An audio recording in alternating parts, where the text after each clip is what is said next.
ਤਾਂ ਕਰਤਾਰਪੁਰ ਸਾਹਿਬ ਦੇ ਲਾਂਘੇ ਦਾ ਹੁਣ ਅਸੀਂ ਜ਼ਿਕਰ ਕਰਾਂਗੇ। ਕਰਤਾਰਪੁਰ ਸਾਹਿਬ ਦਾ ਲਾਂਘਾ ਖੁੱਲਣ ਜਾ ਰਿਹਾ ਹੈ, ਖੁਸ਼ਖਬਰੀ ਆ ਚੁੱਕੀ ਹੈ ਤੇ ਇਸ ਦੇ ਨਾਲ ਤੁਹਾਨੂੰ ਦੱਸ ਦਈਏ ਕਿ ਯਾਤਰਾ ਦੇ ਲਈ ਗਾਈਡਲਾਈਨਸ ਵੀ ਆ ਚੁੱਕੀਆਂ ਨੇ। ਪਾਕਿਸਤਾਨ ਸਰਕਾਰ ਨੇ ਗਾਈਡਲਾਈਨਸ ਜਾਰੀ ਕਰ ਦਿੱਤੀਆਂ ਨੇ।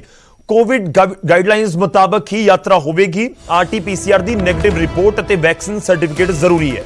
ਪਹਿਲੇ ਦਿਨ 300 ਲੋਕਾਂ ਦਾ ਜੱਥਾ ਦਰਸ਼ਨ ਕਰ ਸਕੇਗਾ। ਕਰਤਾਰਪੁਰ ਸਾਹਿਬ ਦੇ ਵਿੱਚ ਕੋਵਿਡ ਗਾਈਡਲਾਈਨਸ ਲਾਗੂ ਰਹਿਣਗੀਆਂ। ਸ਼ਰਧਾਲੂਆਂ ਦੇ ਲਈ सोशल डिस्टेंसिंग, मास्क भी जरूरी होगा।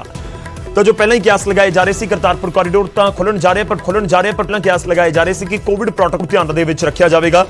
खैर पाकिस्तान के वल्लों गाइडलाइंस जारी कर दी गई ने क्योंकि पाकिस्तान वाले पासे जिहड़े श्रद्धालु जाणगे। दिन दे विच ही पंजाब भारत सरकार के वल्लों ऐलान किया गया कि 18 तरीक तो लांघा खोलिया जा रहा। 18 तरीक को पहला जत्था जिहड़ा है रवाना होगा, यानी गुरपुरब तो एक दिन पहला गुरपुरब वाले दिन भी फिर इसका मतलब श्रद्धालु जाणगे। ਤਾਂ ਇਹ ਸਾਫ਼ ਕਰ ਦਿੱਤਾ ਗਿਆ ਕਰਤਾਰਪੁਰ ਸਾਹਿਬ ਦੇ ਕੋਰੀਡੋਰ ਨੂੰ ਲੈ ਕੇ ਪਾਕਿਸਤਾਨ ਦੇ ਵੱਲੋਂ ਜੋ ਨਵੀਆਂ ਗਾਈਡਲਾਈਨਸ ਜਾਰੀ ਕੀਤੀਆਂ ਗਈਆਂ ਨੇ ਬਹੁਤ ਕਲੀਅਰ ਹੈ ਕਿ ਜਿਨ੍ਹਾਂ ਨੇ ਵੈਕਸੀਨ ਦੀ ਡੋਜ਼ ਲਗਵਾਈ ਹੈ, ਯਾਨੀ ਕਿ ਵੈਕਸੀਨ ਵਾਲਾ ਸਰਟੀਫਿਕੇਟ ਤੇ ਆਰਟੀ-ਪੀਸੀਆਰ ਵਾਲੀ ਰਿਪੋਰਟ, ਉਹ ਦੋਵੇਂ ਹੋਣੀਆਂ ਜ਼ਰੂਰੀ ਨੇ ਜੋ ਕਰਤਾਰਪੁਰ ਸਾਹਿਬ ਲਾਂਘੇ ਦੇ ਜ਼ਰੀਏ ਜਾ ਕੇ ਦਰਬਾਰ ਸਾਹਿਬ ਦੇ ਦਰਸ਼ਨ ਕਰਨਾ ਚਾਹੁੰਦੇ ਨੇ। ਤਾਂ ਪਹਿਲੇ ਦਿਨ 300 ਲੋਕਾਂ ਦਾ ਜੱਥਾ ਦਰਸ਼ਨ ਕਰੇਗਾ। 18 ਤਰੀਕ ਨੂੰ 300 श्रद्धालुओं का 300 संगत जाएगी करतारपुर साहब दर्शनां दे लई कॉरीडोर के जरिए। दिन की वड्डी खबर है, एक बार फिर तो तुहानूं अपडेट कर रहे हैं। पाकिस्तान सरकार ने नवीं गाइडलाइंस जारी कर दित्तियां ने। तो आरटी-पीसीआर अते वैक्सीनेशन का सर्टिफिकेट जरूरी होगा। रुक करते हैं साडे सहयोगी इस समय शैलेंद्र वांगू साडे नाल जुड़ रहे हैं। शैलेंद्र, क्या कुछ आपके पास जानकारी जो नई गाइडलाइंस जारी की गई है पाकिस्तान सरकार की ओर से? गौरव, आपको बता दें कि ये गाइडलाइंस नई नहीं है।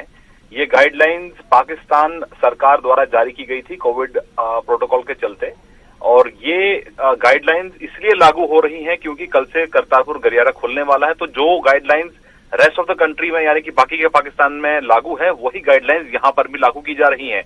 लेकिन क्योंकि बड़ी तादाद में यहाँ से श्रद्धालु जाएंगे तो ये बहुत जरूरी है इस बात को समझना कि अगर आप करतारपुर गुरुद्वारे जाना चाहते हैं कॉरिडोर के जरिए, तो आपके पास आरटी-पीसीआर की रिपोर्ट होना जरूरी है जो 72 घंटे से ज्यादा पुरानी ना हो, और साथ ही साथ वैक्सीनेटेड होना बहुत जरूरी है। तो ये दो अहम बातें हैं जो हमको खुद ईटीबीबी यानी इवैक्यूई ट्रस्ट प्रॉपर्टी बोर्ड के जो चेयरमैन हैं आमिर अहमद, उन्होंने हमको कंफर्म किया है कि यात्रा पर आ रहे श्रद्धालुओं के पास आरटी-पीसीआर की रिपोर्ट होना जरूरी है, साथ ही साथ वैक्सीनेशन का सर्टिफिकेट होना भी जरूरी है। उन्होंने ये भी बताया कि गुरुद्वारा पर पहुंचने पर सभी का टेम्परेचर चेक भी किया जाएगा। मास्क, सोशल डिस्टेंसिंग बहुत जरूरी है, और उन्होंने ये भी कंफर्म किया कि पहला जत्था जो है 300 से कम लोगों का वो कल ही जाने वाला है करतारपुर गलियारे के जरिए गुरुद्वारे में। ये उनके पास इनपुट है कि कल भारत से उनके पास करीब 300 लोगों का जो जत्था है वो आने वाला है। तो इसके लिए उन्होंने हमसे कहा कि इंतजाम पूरे कर लिए गए हैं उनकी तरफ से, और गुरुद्वारे के परिसर में उन्होंने सैनिटाइजेशन टनल्स जो होती हैं जिसमें स्प्रे किया जाता है सैनिटाइजर, वो भी तैनात कर दी गई है। तो कुल मिला के उनका ये कहना है कि उनकी तरफ से तैयारी पूरी है। लेकिन अब देखना ये होगा कि कल जो जत्था यहाँ से जाता है उसमें कौन कौन लोग जाते हैं, अब तक उनके नाम अब तक साफ नहीं हो पाए हैं। और जो रजिस्ट्रेशन है, अब तक वेबसाइट भी रजिस्ट्रेशन जिससे होती है वो वेबसाइट भी अब तक ओपन नहीं हुई है। ठीक है, अब मैं यही जानना चाह रहा था शैलेंद्र आपसे कि रजिस्ट्रेशन किस तरह से होगी, ये अभी तक कुछ क्लियर हो पाया? क्योंकि अगर कल प्रोसेस शुरू हुआ तो क्या फिर परसों तक ये कंप्लीट हो जाएगा? क्या ये उम्मीद की जाए कि जो परसों या फिर परसों के बाद जो गुरुपर्व वाला दिन है उस दिन जो लोग जाना चाहते हैं तो कल से रजिस्ट्रेशन एक तरह से शुरू हो जाएगा? देखिए, हमारे पास जो जानकारी है केंद्र की तरफ से, भारत की तरफ से, सूत्रों के हवाले से, उनका ये कहना है कि वेबसाइट जहां से रजिस्ट्रेशन होती है वो आज रात तक या कल सुबह तक वो खुल सकती है। हालांकि अभी तक उस पर कोई अपडेट नहीं आया है, वहां से रजिस्ट्रेशन कर सकते हैं। आपको ये भी याद दिला दें हालांकि कि पाकिस्तान की तरफ से कहा गया था, जो एमओयू साइन हुआ था भारत और पाकिस्तान के बीच में, उसके तहत 10 दिन पहले नाम शेयर करने पड़ते हैं ताकि वो लोग यात्रा कर सके। वो लिस्ट अप्रूव होती है पाकिस्तान की तरफ से। लेकिन फिलहाल क्योंकि गुरुपुरब नजदीक है तो कोई नहीं चाहता है कि सिख श्रद्धालुओं को कोई किसी भी तरह की परेशानी हो, इसलिए फिलहाल जो जत्था जा रहा है वो किस तरह, उनकी सिलेक्शन कैसा हो रहा है यह भी क्लियर नहीं है कि कौन लोग वहां पर अभी जा रहे हैं। लेकिन ये जरूर है कि जिस तरह से प्रधानमंत्री मोदी ने मुलाकात की थी पंजाब के बीजेपी के नेताओं से, जिसके बाद उन्होंने एश्योरेंस दिया था कि इस पर विचार करेंगे, तो ऐसे में जो करीब करीब एक साल से ज्यादा समय से ये कॉरिडोर बंद पड़ा था उसको दोबारा बहाल किया जा रहा है।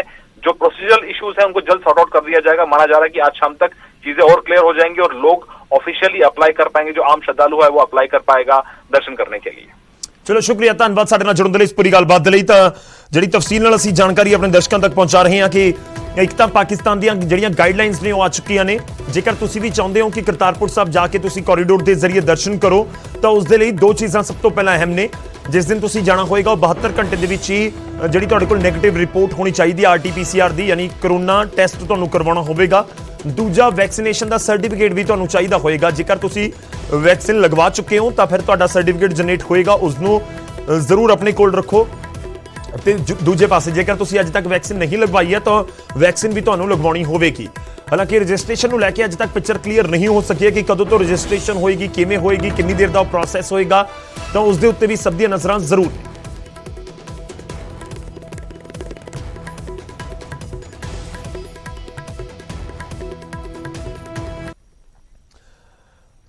ਤਕਰੀਬਨ 1.5 ਸਾਲ ਬਾਅਦ ਸ਼੍ਰੀ ਕਰਤਾਰਪੁਰ ਸਾਹਿਬ ਦਾ ਲਾਂਘਾ 17 ਨਵੰਬਰ ਤੋਂ ਹੁਣ ਖੁੱਲਣ ਜਾ ਰਿਹਾ ਹੈ। ਗ੍ਰਹਿ ਮੰਤਰੀ ਅਮਿਤ ਸ਼ਾਹ ਨੇ ਟਵੀਟ ਕਰਕੇ ਇਸ ਦੀ ਜਾਣਕਾਰੀ ਦਿੱਤੀ। ਇਸ ਤੋਂ ਪਹਿਲਾਂ ਬੀਜੇਪੀ ਦੇ ਵਫਦ ਨੇ ਲਾਂਘੇ ਨੂੰ ਲੈ ਕੇ ਪ੍ਰਧਾਨ ਮੰਤਰੀ ਅਤੇ ਅਮਿਤ ਸ਼ਾਹ ਦੇ ਨਾਲ ਮੁਲਾਕਾਤ ਕੀਤੀ ਸੀ।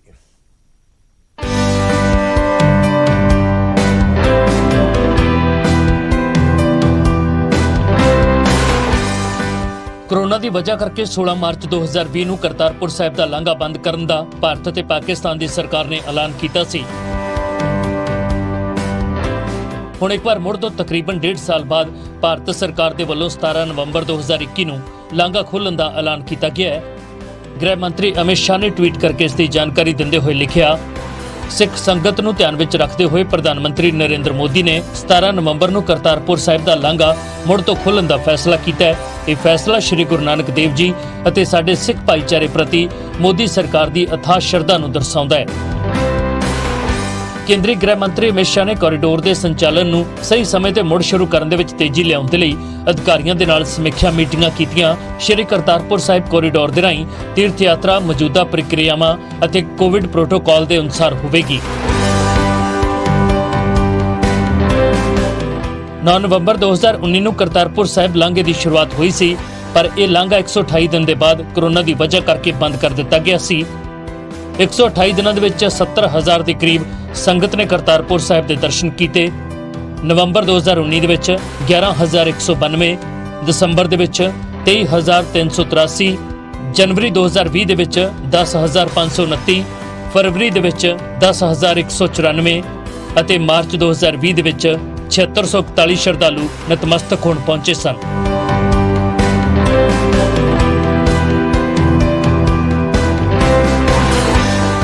ਕਰਤਾਰਪੁਰ ਸਾਹਿਬ ਜਾਣ ਦੇ ਲਈ ਕੁਝ ਜ਼ਰੂਰੀ ਸ਼ਰਤਾਂ ਨੇ।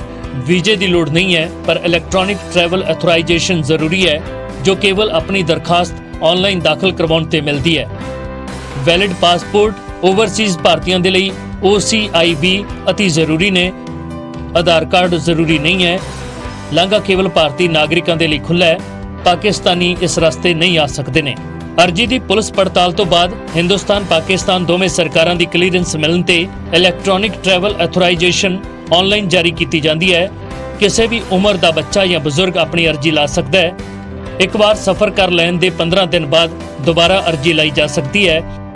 ਗੁਰਦੁਆਰਾ ਦਰਬਾਰ ਸਾਹਿਬ ਕਰਤਾਰਪੁਰ ਸਾਹਿਬ ਵਿੱਚ ਸਥਿਤ ਹੈ, ਜਿਹੜਾ ਕਿ ਭਾਰਤੀ ਸਰਹੱਦ ਤੋਂ ਸਿਰਫ 4 ਕਿਲੋਮੀਟਰ ਦੂਰ ਹੈ। ਇਹ ਪਾਕਿਸਤਾਨ ਦੇ ਨਾਰੋਵਾਲ ਜ਼ਿਲ੍ਹੇ ਵਿੱਚ ਹੈ। ਗੁਰੂ ਨਾਨਕ ਦੇਵ ਜੀ ਨੇ ਆਪਣਾ ਅੰਤਿਮ ਸਮਾਂ ਇੱਥੇ ਬਤੀਤ ਕੀਤਾ ਸੀ। Bureau report, news 18।